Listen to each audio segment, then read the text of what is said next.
So 5, 4. Okay, welcome to the Municipality of Thames Centre regular council meeting, Monday, May 10th, 2021 at 1 p.m. I'm going to call this meeting to order. Are there any additions to the agenda? There are no additions. Okay, thank you. Any disclosure of pecuniary interest? Seeing none. So the first thing that we have to do is we're going to go into closed session. So I have a motion in front of me here. The motion reads that council move into closed session pursuant to Section 2392C of the Municipal Act, being a proposed or pending acquisition or disposition of land with respect to municipal property, and Section 2392B of the Municipal Act, being personal matters of identifiable individuals, including municipal or local board employees, regarding committee appointments. A motion to go into close, please. Deputy Mayor Elliott, second by Councillor Hunter. All in favor? Okay. Sorry, Your Worship. Councillor Heeman, I want to just confirm that you're just saying. All right. So welcome back to the meeting for Monday, May 10th, 2021. Council has just finished deliberations in closed session, and we're coming out of that now. So do I need a motion to go back into open, Tina? Nope. Okay, good. So during closed session, there was a discussion regarding a proposed disposition of land relating to an unopened road allowance and personal matters regarding to committee appointments. This recommendation for the proposed disposition of land, that council declare part of a remnant road allowance located between lot 36, concession 1, now the municipality of Thames Centre, and lot 1, concession 16, now the municipality of Middlesex Centre, and designated as part 1 on plan 33R4 773, being part of surplus to the needs of the municipality of Thames Centre. And that staff be directed to proceed with the disposal of the said surplus lands in accordance with the bylaw 56/2018, governing closing of highways and road allowance and sale of surplus land, and bylaw 55/2018, notice of bylaw, and that the purchaser be responsible for any applicable costs, including evaluation of the land from a qualified real estate appraiser, and the lands being merged in the same name and title as the abutting farm in coordination with the municipality of Middlesex Centre. And that all requirements being satisfied, council directs staff and request the purchaser proceed with the purchase and sale agreement with the assistance of Thames Centre's legal counsel for council's consideration at a future meeting. All right, so that is the motion. Thank you, Tina, for getting that done so quickly for us. And we need a mover. Deputy Mayor Elliott, seconded by Councillor Heeman. All in favor? Okay. And committee appointments. We also discussed forming of 2 committees, the Accessibility and Inclusivity Advisory Committee and the Local School Advisory Committee. Thank you for everyone that submitted your names and resumes for this committee.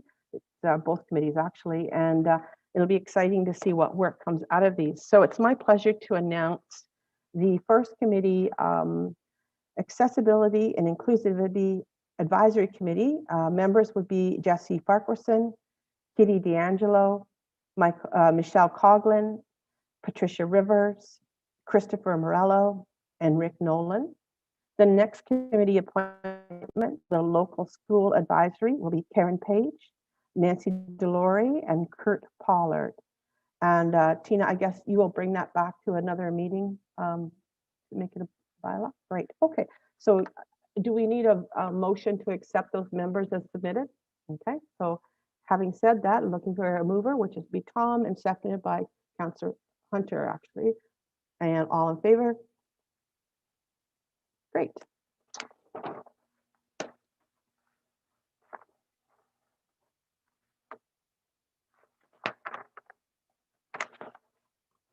All right, so now we're going to have the consent agenda. Items listed on the consent agenda are considered routine and may require discussion, but no action on the part of council. Consent items are received for information in one motion. Council members may request that one or more item be removed for further action. So we have 7.1 regular council minutes for April 26, 21, 7.2 special council minutes, May 6, 2021, 7.3 AMO conference delegation request open now. So listed on the consent agenda, listed and looking for a motion to accept it as presented. Okay, Deputy Mayor Elliott, second by Councillor Hunter. All in favor? And Chris, in favor or? Sorry, Mayor, I wasn't at the special council meeting on May the 6th, so I Okay. can't really vote either way on it. The other two Okay. items are fine with All me. right, so let's, we'll consider then 7.1 and 7.3, a motion to be made as already made, and then calling the vote on that. All in favor of 7.1, 7.2. And now 7.2, special council minutes, motion to accept the Deputy Mayor Elliott, seconded by Councillor Hunter. All in favor? Great, okay. So moving on to the reports of departments, we have PWDR 00821, the Deneve Drain Culvert request for improvement. And Mr. Pitt, you ready to take the floor? Yes, I am. Thank you, Your Worship, and good afternoon, councillors. This request is a pretty standard request to get a culvert crossing across an open municipal drain on the landowner's property. And I'm going to leave it at that. If there is any questions, I'm here to help answer them.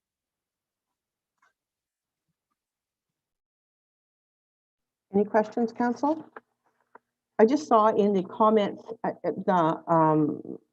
the width has been extended to 60. Is it 60 feet, Travis? Yes, that's correct. The petition requested 40 feet, and I received an email several days later asking if we could have that done at 60 feet. I just felt like it was appropriate to add this here since it does not reflect that on the petition. However, this would likely be something that would be discussed with the engineer when they go to survey the land. All right. Okay, so we have any other comments or questions, council? No, okay. So we have a recommendation, actually 3 recommendations that the drainage superintendent, this whole report be received for information, and that the petition submitted by Augustine Walsh under Section 78 of the Drainage Act for new drainage work in relation to property located at Lot 30, Concession 5 be received, and that Mr. DeVos of Spreed Associates be appointed the engineer to investigate and prepare the necessary drainage report. Motion, Deputy Mayor Elliott, second by Councillor Hunter. All in favor? Okay. Thank you, Travis. I think that's it. And then next we have 8.2 F00521, COVID-19 financial impacts 2020. And I see Ms. Grogan's ready to go, so take the floor. Thank you, Your Worship, and good afternoon, everyone. The purpose of my report is to provide council with information on the financial impacts realized in 2020 in relation to the COVID-19 pandemic.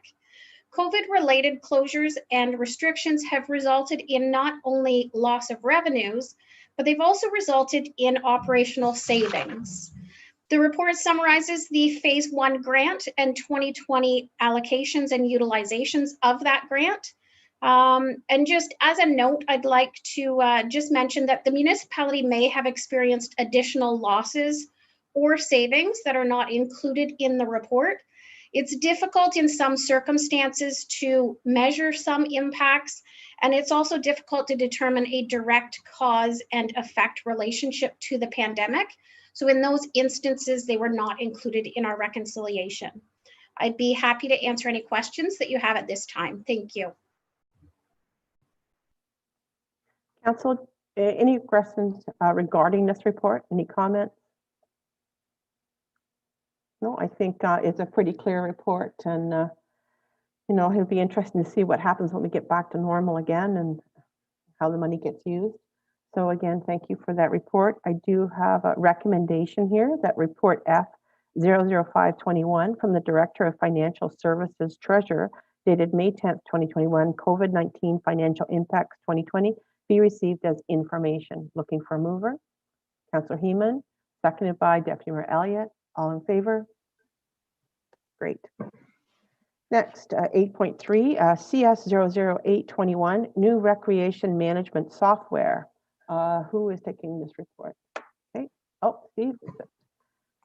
Good afternoon, Council. Through you, Your Worship. You have before you report number CS008-21.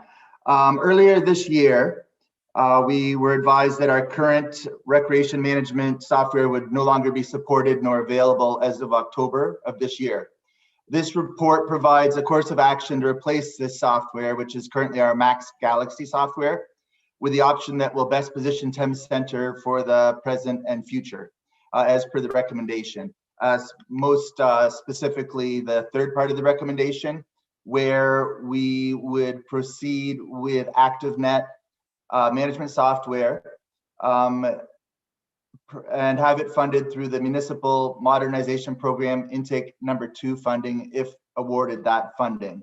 If not, we do have a backup plan whereby what can't be covered by our existing software budget for the department, any excess over that budget amount would be covered through our Safe Restart program. So that is the reason and the solution for the software change. The ActiveNet option is by far the superior option for our department, for our needs, and for our community members who would be using it. So I'm happy to answer any questions that you might have at this point.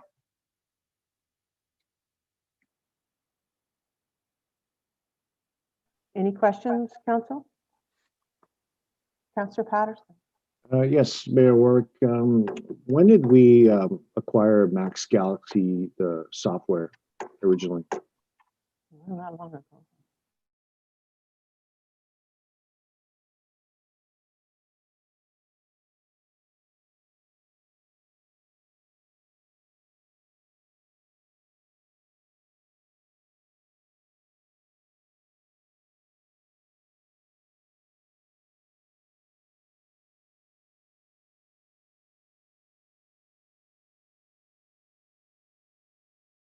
All right, let's try this again. This is where we left off. Councillor Patterson had asked a question, and then Director McDonald froze, and then Theo Henry tried to jump in, and then we were all kicked off. So now we're all back, and I think Steve has the answer to the question, so we'll backtrack to him. Yeah, my apologies. I wasn't sure if I was the only one that got dropped there or not. It's good to see you all again. Sorry, I'll start over again. The Max Galaxy software, we'd only had for a couple of years at the most. And the reason, so it was disappointing and surprising that it's no longer going to be supported. However, when we drilled down further as to why that was the case, it has to do more with, there's some aspect of Microsoft. Some function of Microsoft is no longer going to be supported that is integral to the Max Galaxy. So it's not directly Max Galaxy's fault or choosing to drop this program. It's that some aspect of a root Microsoft thing component is no longer going to be available starting in October. Okay. Thank you, Your Worship. Just to add in a little bit too, to help Director McDonald out and to answer Councillor Patterson, we had Max Enterprise prior to Max Galaxy, so that was the natural transition.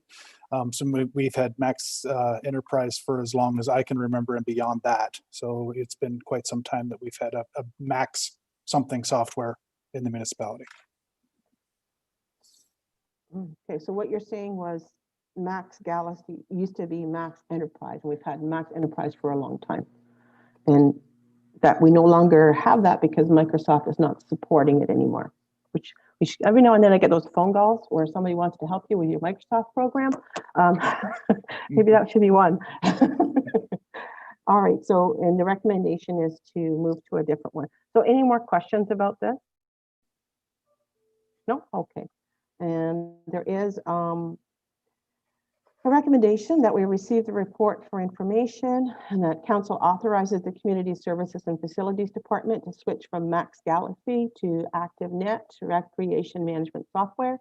And that in the instance that the Recreation Management Software project is not approved for funding through the Municipal Modernization Program, intake number 2, council authorizes funding from any balance available in the 2021 Recreation Administration Software budget with any portion of the project in excess of budget funded through the Safe Restart Program funding, given program enhancements promoting physical distancing. All right, that was a mouthful. And so looking for a mover, Councillor Heeman and Deputy Mayor Elliott, all in favor? Okay, thank you.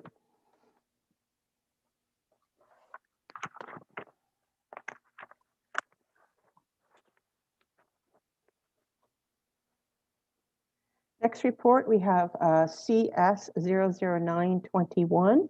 And Director McDonald, this is your report? Yes, through you, Your Worship. The purpose of this report is to present for Council's consideration and adoption the terms of reference for the newly formed Accessibility and Inclusivity Advisory Committee. Back at the March 8th meeting, where this committee was proposed and a resolution was made to form the committee. At that point, it was also directed from Council for myself to come back with these terms of reference. The terms of reference before you are based on the most recent terms that we've developed for other committees here in Thames Centre over the last couple of years. So using that same template for consistency, and I'm happy to answer any questions you may have at this time. Okay, thank you. Any questions regarding the terms of reference for this specific committee? No, seeing none. And then we will have a motion to receive the report for information, and that the terms of reference for the Accessibility and Inclusivity Advisory Committee be approved as presented. Deputy Mayor Elliott, seconded by Councillor Hunter. All in favor? Great.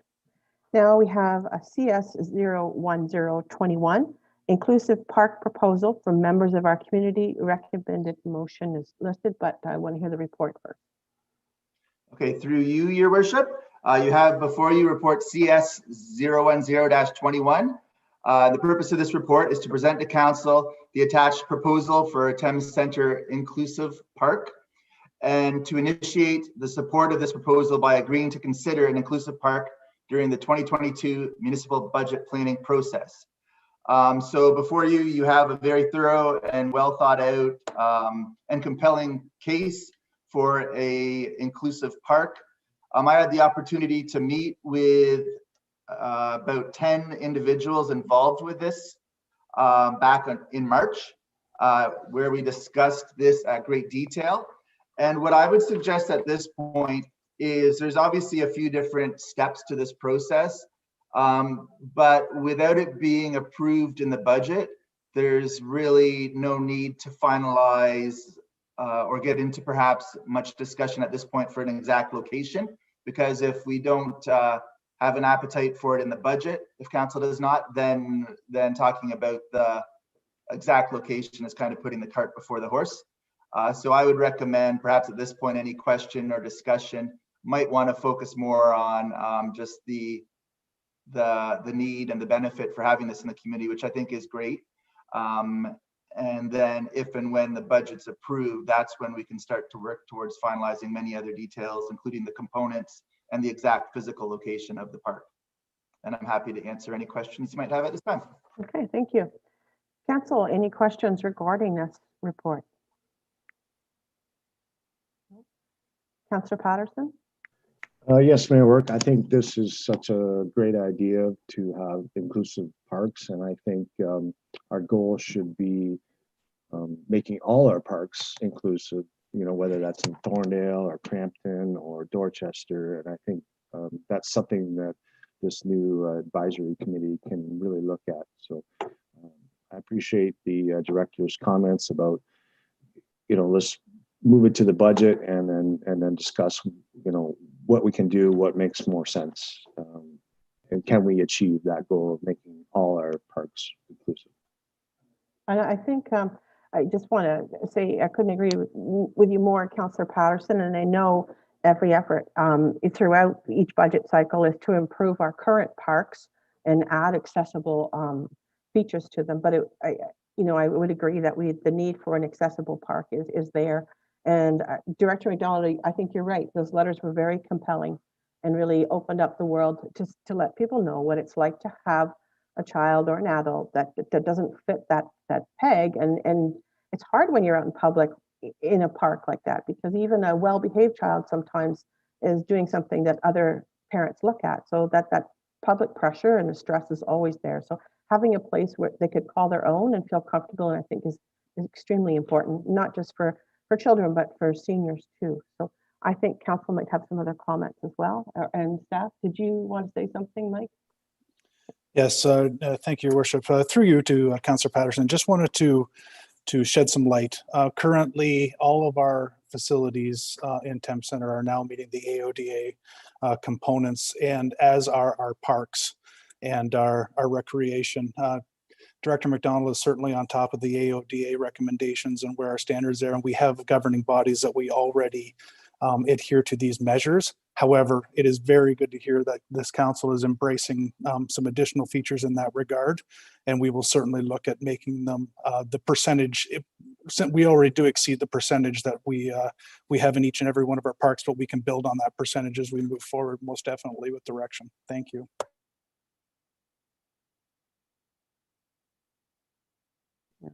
Thank you, Mike, and Deputy Mayor Elliott. Yeah, through your worship, I just want to take the time to really thank the committee members of this. I know the amount of work that they have put into not only this package, but they have been meeting kind of on a bi-weekly basis to just touch base and connect with the community. I know I met with them as well when Director McDonald met with them, and I've met with them on a few other occasions throughout this process. And they really are very passionate, and the committee brings a wide array of experience. We have childcare providers. They're all, they just happen to all be mothers, but they do bring a wide range of experience and with different needs of accessibility, inclusivity. And so I just want to commend and applaud them for all the work that they've done so far for this. And as Councillor Patterson had said, the new Accessibility and Inclusivity Committee can look at what more we can do in our recreational services, as well as across municipality and all of our departments. Thank you, Deputy Mayor. Anybody else would like to comment? You know, and as I said before, you don't really know how inaccessible things are until you have somebody in a wheelchair that you're trying to push across gravel or grass, or you have a child that's just not the, fitting the norm and struggling with things that other people have no problems with. These things are so important for us, and it's going to be a pleasure to hear the recommendations that come out of this committee. All right, so the motion is that council supports consideration of an inclusive park as part of the 2022 municipal budget. Deputy Mayor Elliott, seconded by Councillor Hunter. Any other questions? Just, we're not picking a location though, right? Is that That's correct? right. No, That's just, correct. we're just putting the idea of We're putting inclusive parks. a placeholder in the budget. Okay, perfect. Yep. Okay. So, okay, all in favor? Okay, thank you. All right, report PWPS 00221, additional 2021 capital project. And who, oh, there's Jared, so it must be his. There we go. Thank you, Worship. Before you use report number PWTS 002-21, which refers to entering in a cost-sharing agreement with the Foxborough Development for the municipality's portion of upgrades to Agnes Street to a full urban profile between Main Street and the Foxborough Place subdivision. If you have any questions, I'd be happy to answer them.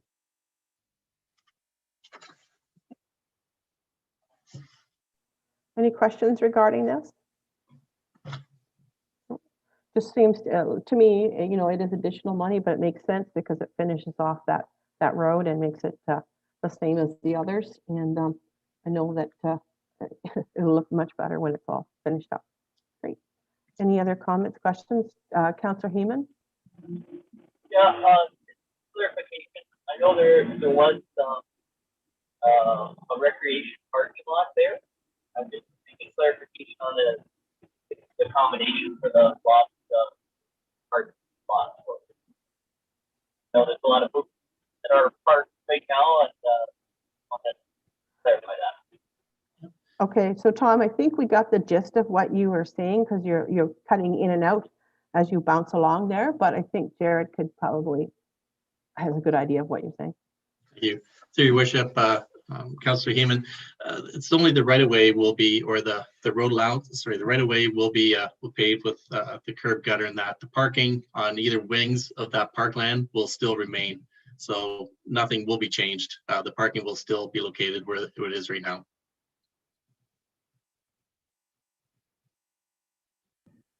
Thank you. Any other questions?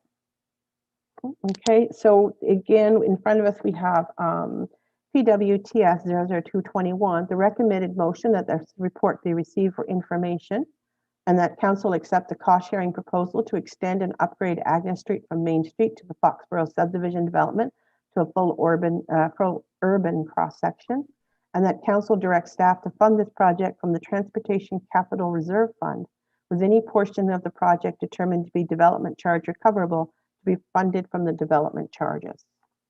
Okay. So mover, Councillor Heeman, second by Deputy Mayor Elliott. All in favor? All right. Okay. Thank you, Jared.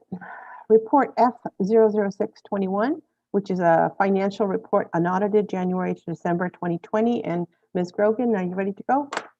Yes, thank you very much, Your Worship, and through you. The purpose of this report is to provide council with preliminary unaudited financial reporting to December 31st, 2020. Overall year-to-date balances, including the audit entries that have been prepared to date, result in a preliminary surplus of $1,284,565.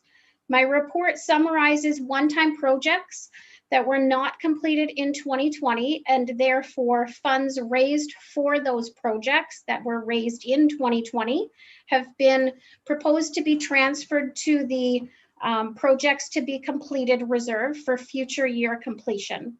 The report also summarizes the 2020 Dog Park Capital Project funding shortfall and includes a funding recommendation to be made at the end of 2021. Finally, the report summarizes and identifies variances within our balances for 2020, the most significant variance of which relates to wages and benefits savings that have been identified, as well as the aggregate royalty revenues received in 2020 relating to 2019 gravel pit activity. I'd be happy at this point to answer any questions that council may have. Thank you. Okay. Council, had a chance to look through these numbers? Councillor Patterson? Yes, Mayor Warwick, when we transfer these surpluses to reserves, does that still allow us to bring those back to either operational or capital cost, or is it just capital? So my recommendation is to transfer them to capital at this point. There's many departments that don't have operating reserves that are established. At any point in time, with the exception of those reserves that have been established from specific rates. So for example, our water and wastewater and storm water reserves, with the exception of those that have actually come from user fees directly attributed to those surpluses, it is within council's, within direction of council to have any of these allocations to reserve reconsidered at a future date. Did that answer your question, Councillor Patterson? Yes, it does. Thank you. All right. Any other questions, council? No. So I just, I know that we're just putting these aside, but a lot of these 2020 projects that weren't finished will just go ahead and continue on to 2021. Like, for example, the gateway signs, they'll just continue on and go from there? Correct, absolutely. Yeah. Okay. Right, and then I see the fire department has a bunch of things that need to go through, so I'm sure. Councillor Patterson? So you just said, Mayor Work, that they would continue on, so they're already approved, they'll just happen in 2021, or do we have to, or 2022, will we have to reapprove them? I don't think that they should have to be reapproved, it's just money not spent yet, but I'm going to double check on that. Yes, you're absolutely correct, Your Worship. So the funding that's being recommended to go into the projects yet to be completed reserve relates to projects, one-time projects that were approved in 2020 and will be finalized. We anticipate that the majority of those projects will be finalized in 2021. The rationale for the deferral of some of these projects is just basically time resources in able to actually manage these projects during a period of time where we were balancing COVID-19 pandemic activities as well. Any other questions? All right, so we have a recommended motion, and it's a bit of a lengthy one. Council received report F006-2021 from, or sorry, 21 from the Director of Financial Services Treasurer dated May 10th, 2021 for information. And that transfers to reserves as identified in report F006-21 be made at December 31st, 2020. And that $149,438.15 raised from tax and water sewer rates in 2020 for one-time projects that were not initiated or not completed in 20 be transferred to reserve projects not completed to fund the future completion of these projects. And that contingent on fundraising efforts continuing for the Dorchester Dog Park project in 2021, any funding shortfall realized at 12/31/2021 will be funded from the Safe Restart Grant. Okay, looking for a mover. Councillor Heeman, seconded by Deputy Mayor Elliott. All in favor? Good. All right, now we have the mayor's report, county council report, and it isn't a lengthy one. April 21st, I attended the Kettle Creek Conservation Authority meeting when we had our source water protection meeting at the same time. April 23rd, I had a phone call with me and 400 other people with Premier Ford and Ministers Jones, McNaughton, Elliott, and Clark. Again, we're talking about our strategy moving forward with COVID. April 26th was our council meeting for county council, or actually our meeting here. And at May 5th, we had a special events meeting where it looks like we're going to be ordering lots of sparklers again. So get ready to distribute sparklers for Canada Day. That's always a fun thing to do. May 6th, we had a visioning session for the completion of our strategic plan, and our slogan will be presented shortly. So we're looking forward to that. And that completes the mayor's report for this time. The committee of adjustment is going to be next, and I have a recommended motion here that council adjourn its regular meeting in order to sit as a committee of adjustment under the Planning Act. Now, Tina, I see it says 2 o'clock. Do we have to wait for 2 o'clock to start? Yeah. Okay. We do, yeah. So I can have a motion that we can change to committee of adjustment now and then wait till 2 o'clock to start this? Okay. Sure. All right. So in preparation for the 2 o'clock start, we can have a motion from Councillor Patterson, was it? I was just going to motion to adjourn for 7 minutes. You want to recess? Recess? Is that what you would like to do? Recess for 7 minutes? For 7 minutes, yeah. Okay. Seconded by Councillor Heeman. All in favor? Great. See you in 7 minutes.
159.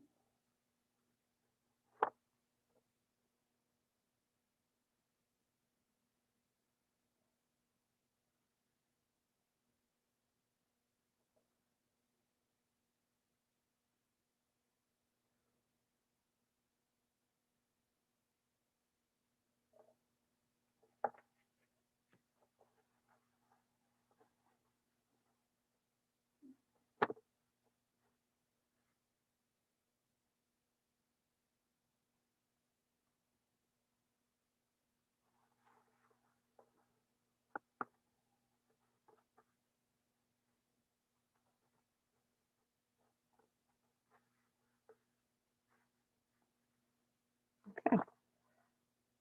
So, Alan is going to let us give the countdown. Yeah. Your worship, we are live. Okay, perfect. So we're ready to resume the meeting and looking for a resolution to adjourn the regular meeting in order to sit as a committee of adjustment under the Planning Act. Councillor Hunter, seconded by Councillor Heeman. All in favor? Okay. So the purpose of this hearing is to consider an application for a minor variance as submitted by the applicant, being Randy Kalin, and the property location 4106 Crampton Drive. And I'm going to ask our planning director to provide an overview of the application. Thank you, Your Worship. So with this application, relief is being sought from the zoning bylaw to allow for the construction of a detached accessory building, which would exceed the maximum floor area and maximum height requirements.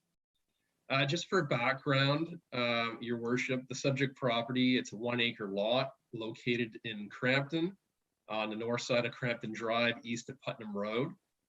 These lands are designated hamlet, and they're zoned hamlet residential. And this property contains a single detached dwelling along with, which is serviced by a private well and septic system. The applicant is proposing to construct a detached garage, which would be situated at the northwest corner of the lot.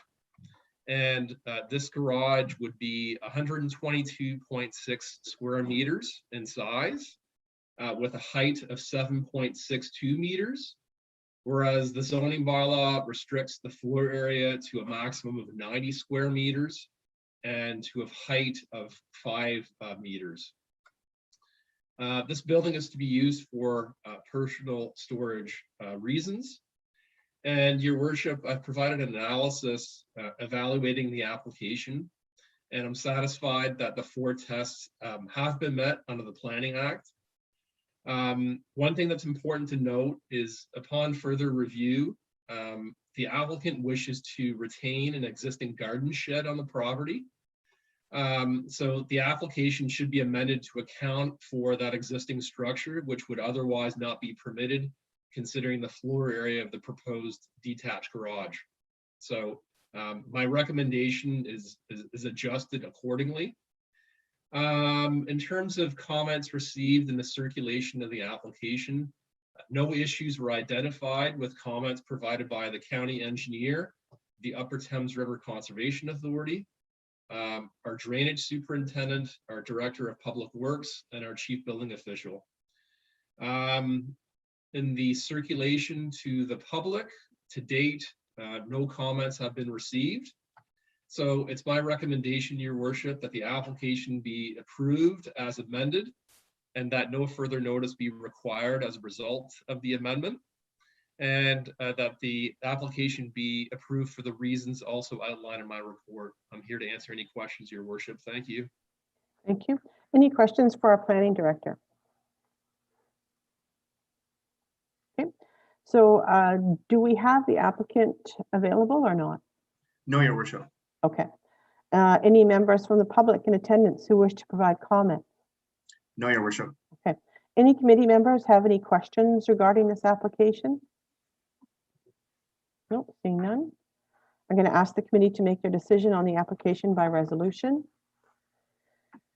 So, Councillor Patterson, Yeah, I'll approve the minor variance A8-21 according to the planner's recommendation.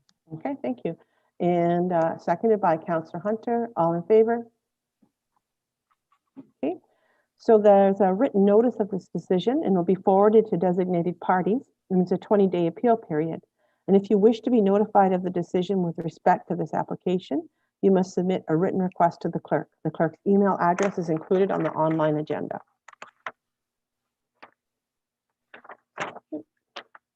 Now we have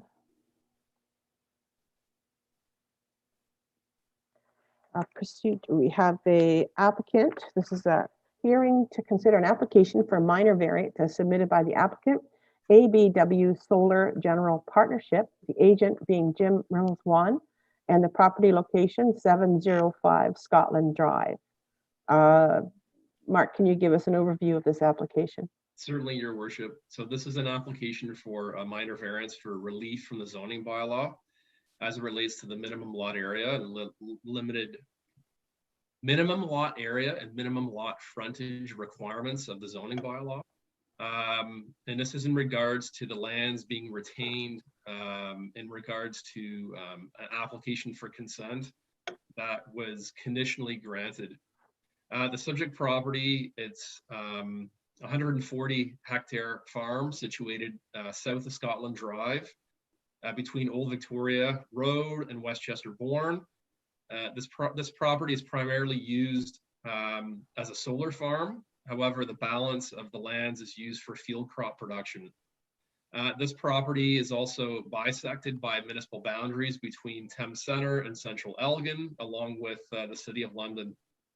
And as it applies to the parcel within the municipality of Thames Centre, those lands are designated agricultural and they're also zoned for farming purposes.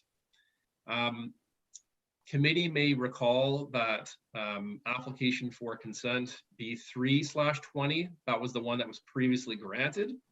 And one of the conditions requires that a minor variance approval apply to address the lot area, lot frontage deficiencies associated with the lands being retained. So that's what this application seeks to address. Just for background, those retained lands would have a frontage of 0 meters and an area of 31.8 hectares, whereas the bylaw requires a frontage of at least 150 meters and an area of 40 hectares. I've connected my analysis, Your Worship, and I'm satisfied that the tests under the Planning Act have been met. And in terms of agency comments received, no issues were identified in the circulation of the application, but we heard from the county engineer, Kettle Creek Conservation Authority, our chief building official, as well as our drainage superintendent. And then finally, we did not receive any submissions from the public. So it's my recommendation, Your Worship, that the application be granted, subject to the reasons outlined in my report. Thank you. Okay. Thank you, Director Bancroft. So do we have the applicant or agent providing any additional information? No, Your Worship. Thank you. Any members from the public in attendance who wish to provide comment? Yes, Your Worship. I have a Craig Murray coming over. Okay.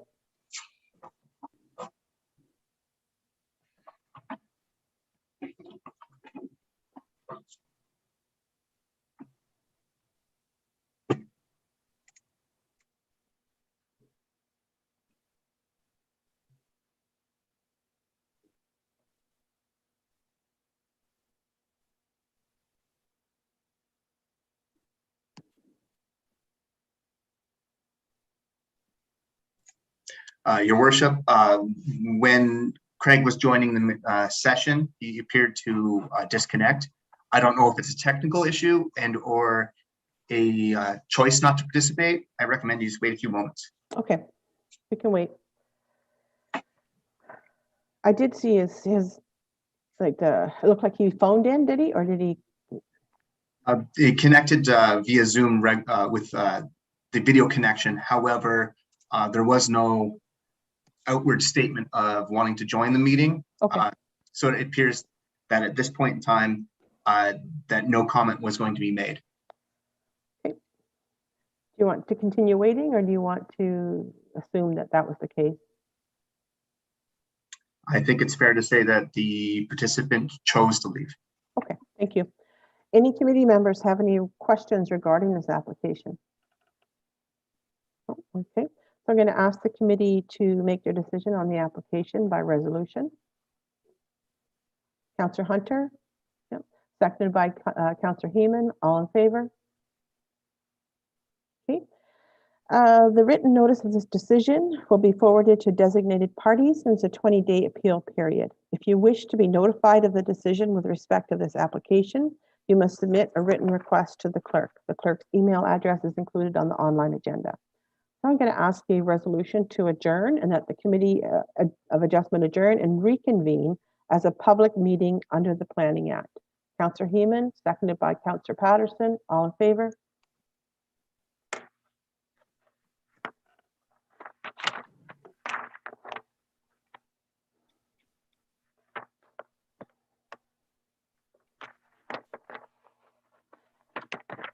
All right, so this is a zoning application, number 521, that the purpose is to consider this amendment application, and the property location is 161 Queen Street.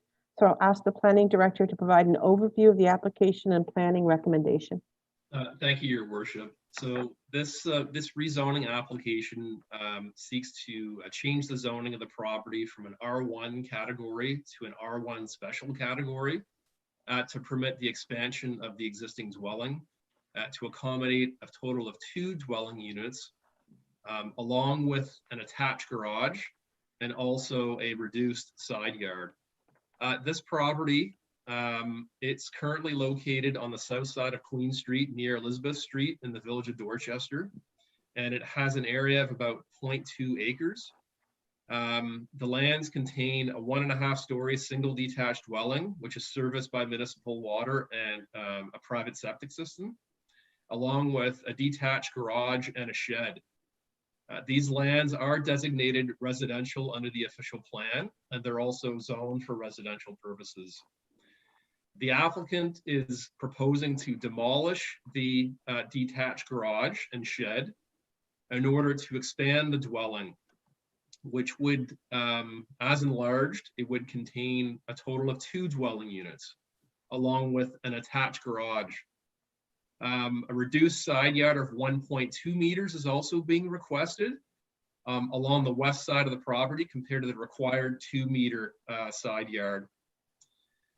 Just for background, the first dwelling unit, along with the attached garage, it would have a floor area of approximately 2,275 square feet. And then the second dwelling unit would have a gross floor area of 840 square feet. As enlarged, the dwelling would remain 1.5 stories high, and the additional dwelling unit would be contained at the rear of the attached garage with access along the side of the west side of the property. I've conducted my analysis, Your Worship, and the province, the county, along with the municipality, through those planning documents, policy documents, they all encourage residential dwelling units of various types in settlement areas, including second units, provided that the development is compatible with the surrounding area and it represents an orderly and efficient use of land and infrastructure. More specifically, Thames Center's official plan also provides policy direction in terms of allowing second dwelling units, noting that the zoning bylaw shall identify residential zones where second dwelling units are appropriate and compatible with existing neighborhoods based on specific criteria, including availability of services, consideration of existing densities, neighborhood character, and an appropriate mix of housing types. And although the zoning bylaw has not been updated to reflect that policy direction, this proposal would be consistent with the character of the neighborhood, which does contain a mix of housing types, including singles, semis, as well as multi-unit dwellings. Also, from a servicing standpoint, municipal water is available along Queen Street, And as well, the applicant will need to be able to demonstrate the adequacy of the site to accommodate a septic system to service the enlarged dwelling.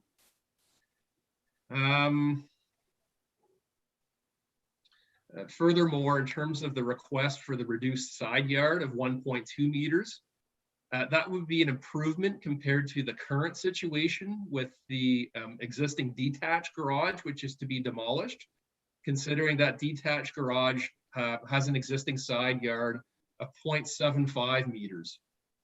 To mitigate any potential adverse impact on the neighboring property to the west, that being 157 Queen Street, a grading plan will need to be submitted for review and acceptance as part of the building permit application.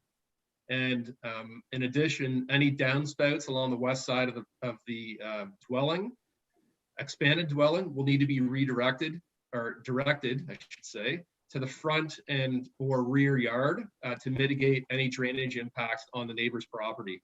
So in all, your worship, I'm satisfied that Just this live. proposal You're on the internet. I'm not sure where to is consistent with provincial policy and in conformity with the county and Thames Center's official plans. In terms of agency comments received from the county engineer, along with the Upper Thames River Conservation Authority, they have no comment or objection. From Enbridge, they have their standard response indicating that any service relocation will need to be at the expense of the property owner. We have no issues identified by Hydro One, along with our Director of Public Works and our Drainage Superintendent.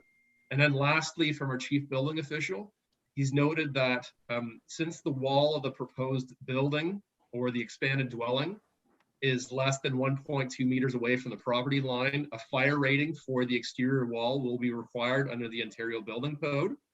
He also notes that the site currently contains one dwelling and a septic system, and the owners will need to confirm that a second septic system can fit the site. And then lastly, the added roof area and proximity of the new, the enlarged dwelling to the property lines results in the ability to contain and control water on the site, and a grading plan will be required, as well as a survey from an Ontario surveyor to confirm the setbacks to the property line. Also, your worship, I should add that we did receive circulation comments from the neighbor to the west at 157 Queen Street, Shirley Baker. Miss Baker notes that there is a storm drain within an easement that is located on the east side of her property, running from the community center parking lot down to Elizabeth Street. And she notes that although the exact location is not known, Ms. Baker notes that she, along with the applicant, agree that the location details need to be known before construction begins. As noted by the chief building official, your worship, a survey from an Ontario land surveyor is going to be required as a prerequisite to obtaining a building permit. Therefore, if there's any easement that affects the subject property, that would certainly be noted on the survey. So it's my recommendation, your worship, that the rezoning application be approved in principle, and that I be given direction to prepare the necessary amendment for council's consideration at the next regular meeting. Thank you. Okay, thank you. Is the applicant here, Alan? Yes, your worship, I have Sean. One moment. Okay, thank you.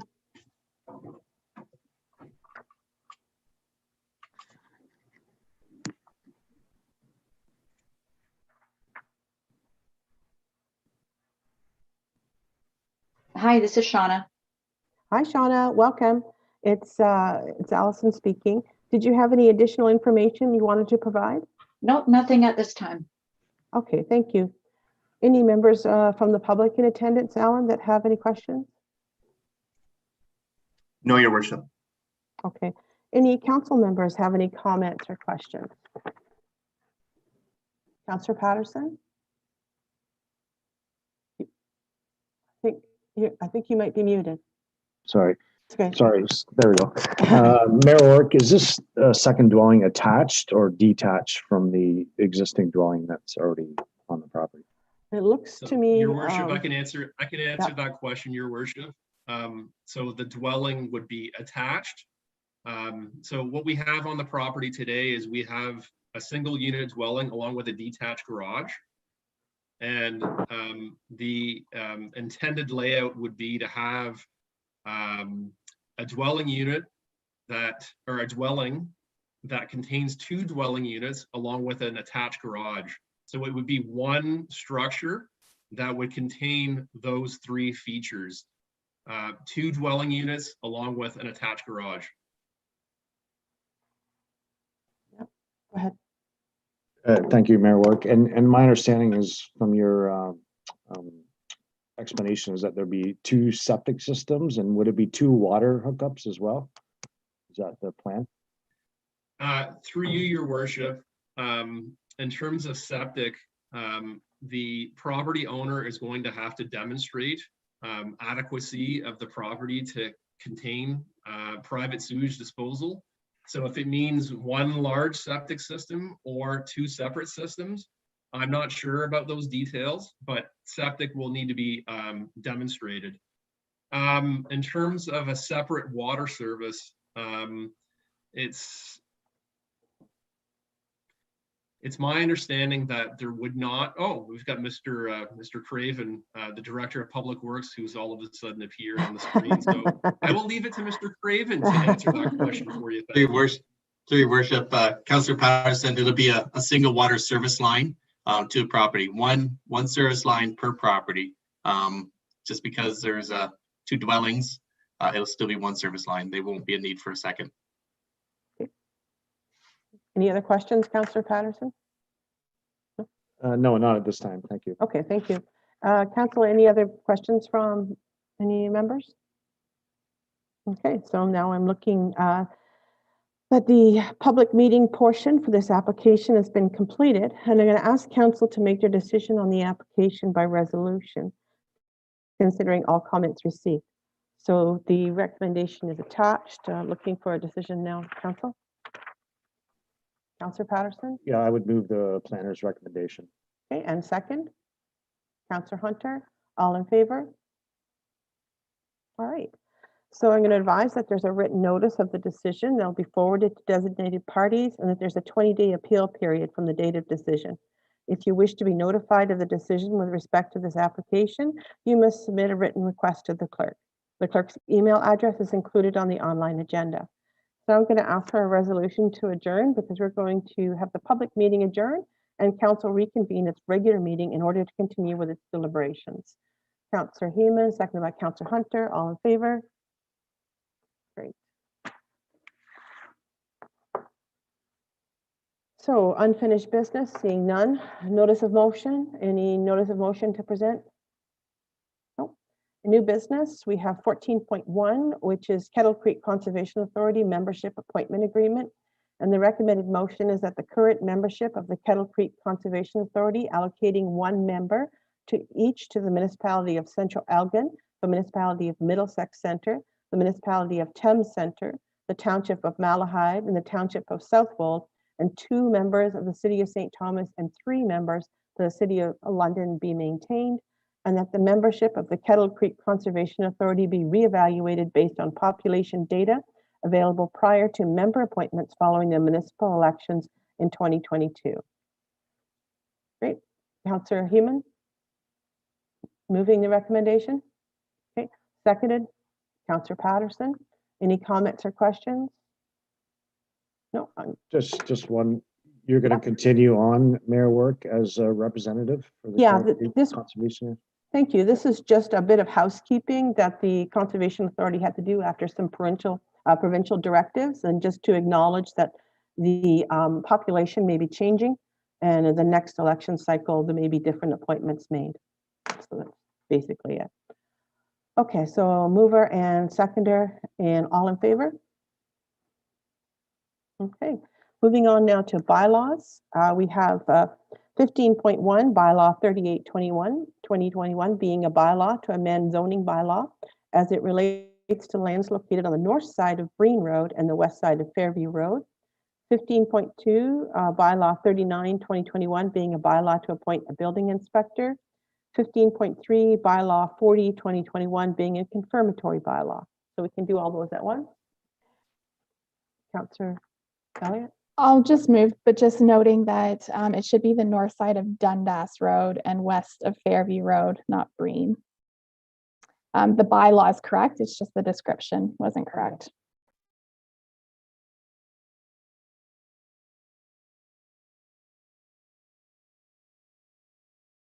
There we go. Do you not? Yeah, corrected. Okay, and so we've got a mover. Now we need a seconder. Councillor Heeman, all in favor? Okay, our next meeting is May 26, 2021 at 1 p.m. And, oh, sorry, go ahead, Councillor Patterson. Just a question of why the time change from normally the last meeting in the month is at 5 and now it Yeah, says that's 1. what I was just So wondering too when I was reading it. Curious about that. I actually have the same question. It should be, there's an error. It should be 5 p.m. Okay. for the May 26th. And 1 p.m. for June 14th. I know my calendar at home says that, and I was like, oh, maybe I screwed up. So that's a good catch by you, Councillor Patterson. So now I'm looking now for a motion to adjourn. Councillor Hunter, seconded by Councillor Elliott, all in favor, Deputy Mayor Elliott, all in favor. And meeting adjourned. Thank you. Have a good afternoon.